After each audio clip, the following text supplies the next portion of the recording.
6 жасқа толған балаларға арналған фильм.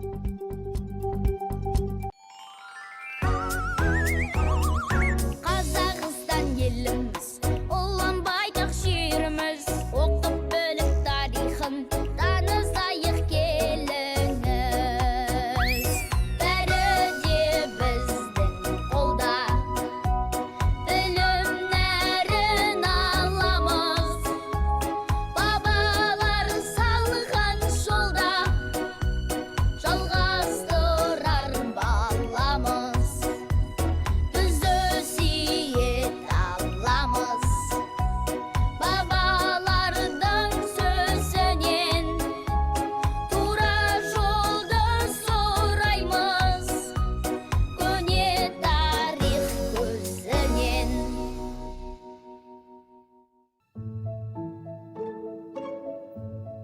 Сауран, босқа отырғанша пайдалы нәрсемен айналысайық. Пайдалы нәрсе болса қолдаймын. Мысалы, ас үйге барып тамақ ішейік. Таңертең ғана іштік емес пе? Әлі түскі астың уақыты болғанда жоқ. Солай ма? Әйтеуір ішім шұрқырап бара жатыр. Тамақты мөлшерден көп жеу өте зиян. Ендеше не істейміз, Әли? Қалалардың атауын атап ойнайық. Ол ойынның несі қызық? Өй сенде, білімімізді көбейтеміз. Демек пайдасы мол деген сөз. Солай ма? Жарайды ендеше.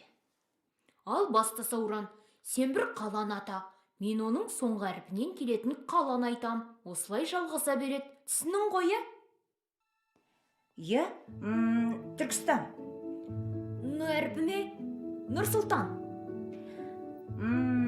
Ата мен әжемнің ауылы Нарынқол.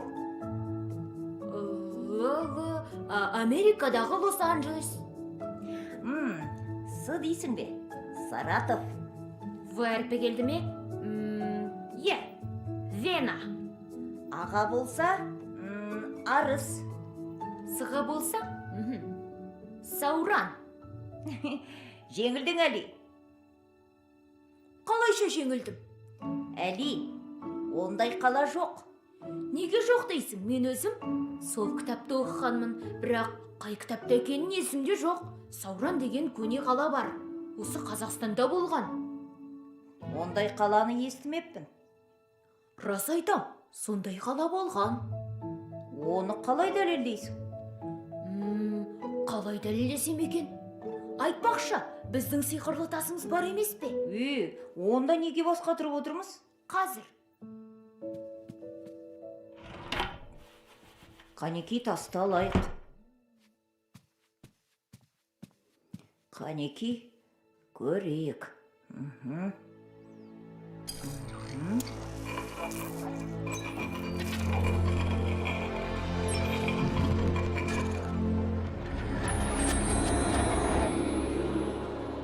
Сәлем балалар.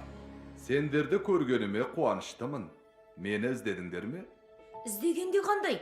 Біз Сауран екеуміз таласып қалдық. Соның жауабын сұрайық дегенбіз сізден. Иә, сұраңдар. Ол не жағдай? Әли, Сауран деген көне қала бар дейді. Ал мен ондай қаланы естімеппін. Соны білесіз бе, сиқырлы тас? Иә, ол қала жайлы жақсы білемін. Ендеше Сауран қаласы жайында айтып беріңізші.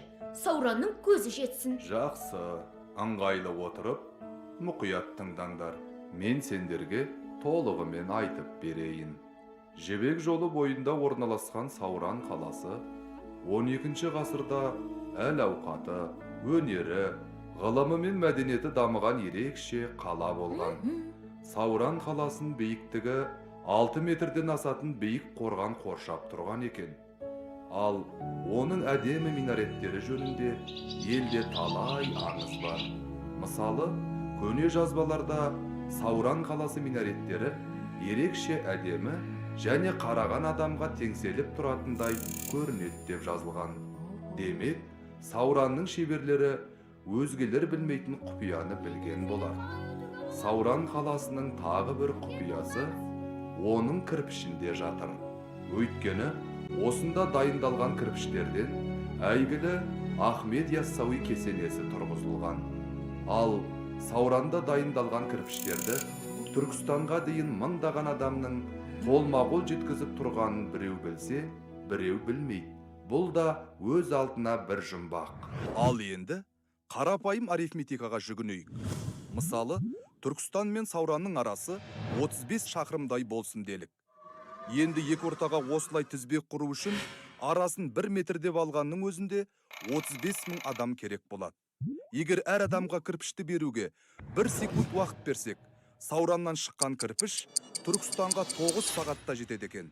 Демек, Саураннан таңертең шыққан кірпіш Түркістанға кешке бір-ақ жеткен.